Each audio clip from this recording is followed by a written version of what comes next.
This particular item is called an air sled. Now, this is an excellent item if you're trying to move appliances around on ceramic floors, or even hard wooden floors, engineered hardwood floors, or even across a rug or anything. But the real advantage to this is that you can lift very heavy items, say a full fridge, and not damage your floor, but as you would maybe with a fridge cart or an appliance cart, which a lot of people use to move, say, their fridge out if they're coming in and getting a new floor in their house or in their kitchen or certain areas of the house. And don't forget, when you're using a fridge cart and you put the strap around and you tip it back, your point of contact on the floor is the bottom of the wheels. All the weight is on that small point on the wheels. So there's possibility, not saying you would, but the possibility that you could crack a tile, a ceramic tile, if it's not glued properly all the way across underneath, maybe a couple of hollow spots, you could crack.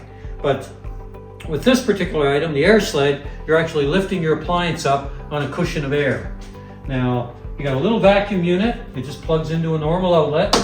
All you do is turn it on, and these pads here on the bottom, they're this whole series of holes, very small holes in the bottom for the whole series of the pad.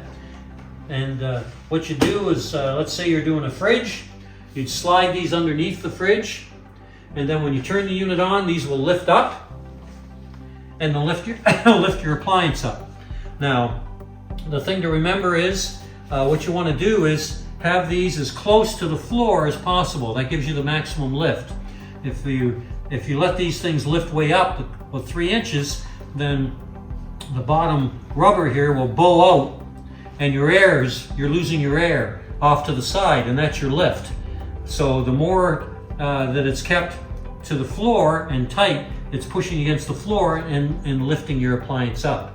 So if you have a gap underneath there, take and put a piece of wood, piece of plywood, maybe some 2x4 or whatever, but put something across the top of this to close that gap from underneath the appliance to the floor, so that you ideally just barely sliding this in underneath, and when you lift, you have the maximum lift. And then one person very easily move a fridge around, or a stove, washer, dryer, dishwasher, any of that kind of thing. And you just slide them right underneath all the way and turn it on, lift.